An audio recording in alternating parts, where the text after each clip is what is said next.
ازيكم عاملين ايه؟ يا رب تكونوا بخير وكويسين. لو لأول مرة بتشوفوني ما تنسوش تعملوا لايك للفيديو واشتراك للقناة وتفعلوا زر الجرس علشان يوصلكوا كل جديد على قناتي وتعملوا مشاركة للفيديو.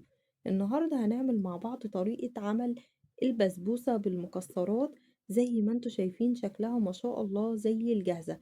هتعرفي كل أسرار البسبوسة في الفيديو ده، ولأول مرة هتعرفي الطريقة المظبوطة وكل الأسرار ازاي تنجح معاكي وتكون باللون اللي انتوا شايفينه ده. شايفين ما شاء الله شكل البسبوسة قد ايه مكرملة معايا وطعمها حلو قوي. شايفين ما شاء الله شكلها زي الجاهزة بالظبط، شايفين لونها من جوه زي بره. عندنا حلة هنرفعها على النار أو طاسة، هننزل بكوب من السكر، عليه ربع كوب من الماء ومعلقة كبيرة من عسل الجلوكوز. النار بتاعتي هتكون عالية، هقلبهم مع بعض لحد ما السكر يبدأ ان هو يدوب معايا كده، واول لما هيغلي ههدى عليه النار لنار وسط. بعد كده هفضل اللي انا اقلب بسباتيولا لحد ما السكر يتقل معايا ولونه يكرمل زي ما انتوا شايفينه كده. اللون هيكون بني فاتح عسلي كده زي ما انتوا شايفين. ما تسيبوهوش لحد ما يتحرق او يغمق منكم علشان ما يمررش معاكم البسبوسة. بعد كده هننزل ب3/4 كوب من السمنة. اول لما هتسيح معايا هبدأ اللي انا انزل ب3/4 كوب من اللبن او الحليب ويكون كامل الدسم. هنغليه وهنشيل من عليه الوش بتاع اللبن، وبعد كده هنبدأ اللي احنا نحطه في التلاجة علشان يسقع، وهنبدأ بعد كده اللي احنا ننزل بيه على الخليط كده. في الأول هتحسوا ان هو بدأ ان هو يتكتل معاكم، هتستمروا في التقليب والنار بتاعتي هتكون هادية خالص.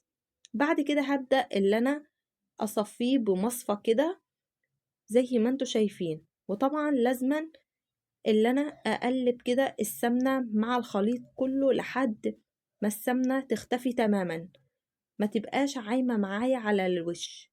لازما ان السمنة تختفي خالص كده. بعد كده هنزل بنص كيلو من السميد، يكون وسط او خشن وعليه 2 معلقة كبيرة من جوز الهند الناعم. عندنا صينية مقاس 30 هنبطنها كويس بالسمنة، وهنبدأ اللي احنا نوزع كده البسبوسة كويس جدا. طبعا هنساوي الوش وهنبدأ اللي احنا نفنشه. انا حبيت اللي انا فنش نصها ببندق مجروش وربعها بلوز وربعها بكريز علشان تكون معايا زي الجاهزة. لو مش متوفر عندك اي مكسرات اعمليها سادة هتكون حلوة قوي. بعد كده هبدأ اللي انا اشغل الفرن بتاعي قبلها بربع ساعة على حرارة 160. بدخل الصينية في الرف اللي في النص. اول لما بتاخد لون ذهبي من تحت بشغل عليها الشواية على نفس الرف، وبفضل اللي انا ادور في الصينية لحد ما تديني اللون الذهبي الموحد. بعد كده هحضر الشربات او السيرب بعد ما الصينية ادخلها الفرن. عبارة عن 2 كوب من السكر، 2 كوب من الماء، 2 معلقة كبيرة من عسل الجلوكوز، عصير نص ليمونة. زي ما انتوا شايفين اول لما السكر هيدوب ويبدأ ان هو يغلي معايا ههدي النار لمدة 8 دقايق.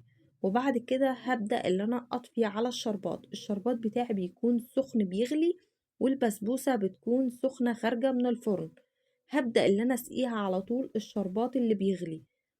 اعرف منين ان هي اكتفت؟